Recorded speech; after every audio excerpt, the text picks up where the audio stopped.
1965. What would it take for the world to finally listen to you? Not a letter? Not a march? Not a sign held in the cold outside a government building?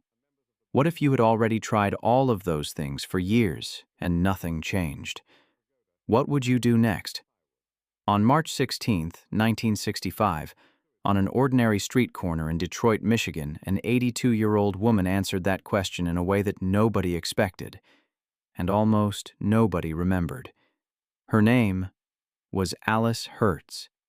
And before we tell you what she did, you need to understand who she was, because that is the part that makes this story impossible to forget.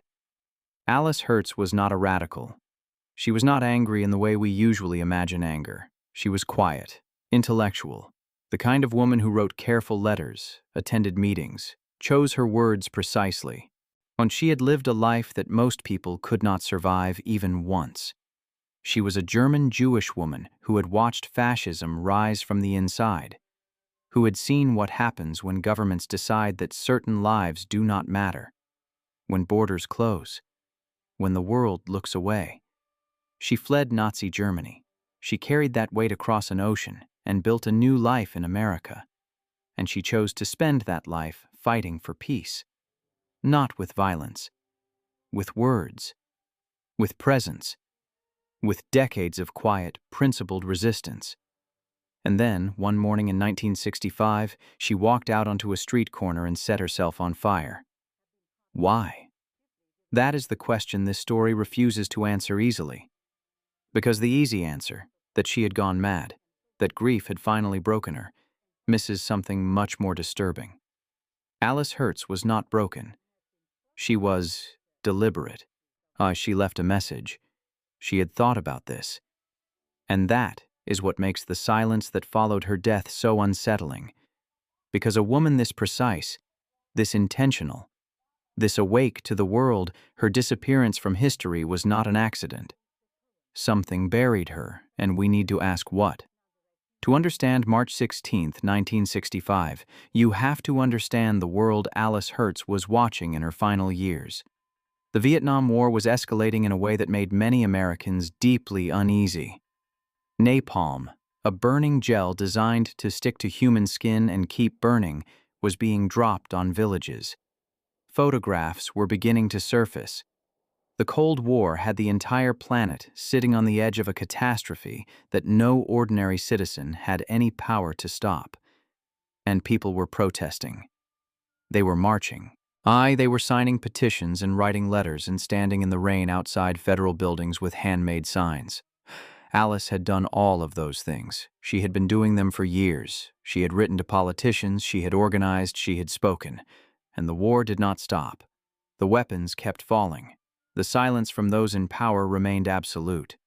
Imagine being 82 years old and knowing, with the clarity that only comes from having survived one world war and one genocide, that you are watching it happen again.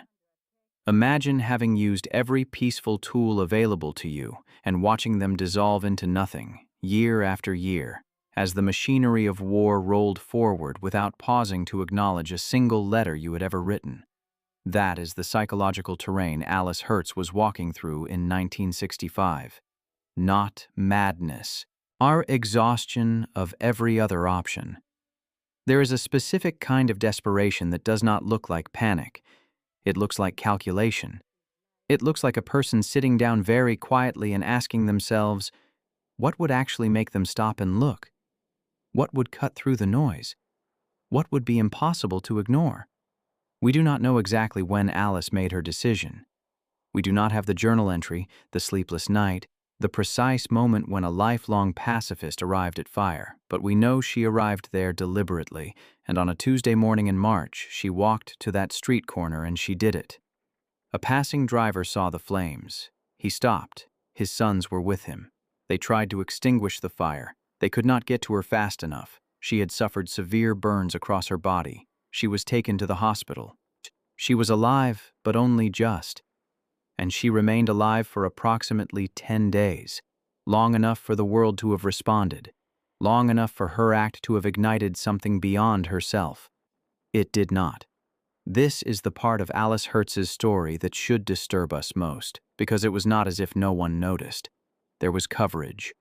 Brief, contained, journalists mentioned it. And then the news cycle moved on. There was no sustained outrage, no congressional inquiry into what had driven an elderly woman to such an extreme act of self-sacrifice. No national conversation about what it meant that a Holocaust survivor, a woman who had fled the literal fires of fascism, had chosen fire as her final protest against a new war. She died roughly 10 days after setting herself on fire. She was 82 years old. She had survived Nazi Germany. She had crossed an ocean. She had spent decades of her life trying to protect other people from the kind of violence she had already witnessed, and the country she had adopted looked at what she had done and turned the page. Now ask yourself, why? One possibility is simply the mechanics of attention, that 1965 was a loud year, that the Vietnam War was generating enormous amounts of news, that one woman's death, even a death as striking as this one, could be swallowed by the larger chaos of the moment. That is probably partly true. But there is another possibility, one that Alice herself seemed to anticipate. She directly accused political leaders in her final message. She did not speak in vague terms. She said that those in power were destroying entire nations. She appealed not to governments, but to ordinary people, to the ones who were not in the room where decisions were made, to the ones who were simply living their lives while the machines of war operated on their behalf.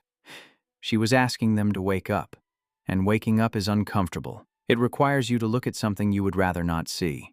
A quiet, 82-year-old woman choosing fire over silence forces a question that is very difficult to sit with. If this is what it takes to be heard, what does that say about how well we are listening? There is also something specific about who Alice Herz was that made her story easier to dismiss. She was old. She was a woman. She was an immigrant. She was not a student radical or a charismatic leader. She did not fit the image of protest that was beginning to take shape in the mid-1960s. She was not photogenic in the way that movements sometimes need their figures to be.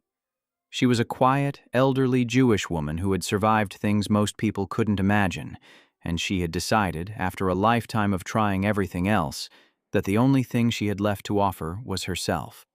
History tends to remember the people who fit its preferred narratives. Alice Herz did not fit neatly. She was too old, too quiet, too inconvenient. Her act raised questions that were easier to leave unanswered than to confront. Questions like, what is the difference between a protest and a cry that no one answers? What happens to a person who has been not heard for long enough? And the deepest question, the one that her story leaves hanging in the air more than half a century later, if a woman who survived the Holocaust, who understood better than most what silence in the face of atrocity costs, if she reached the conclusion that setting herself on fire was the only language left, were we listening then? Are we listening now? Alice Herz burned herself for peace.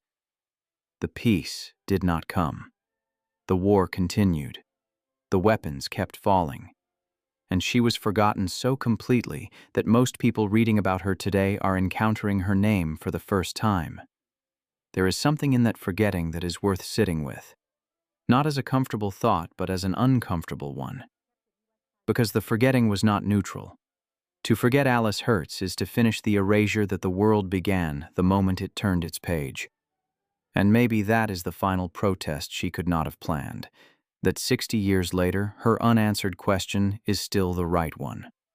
What would it actually take for the world to listen?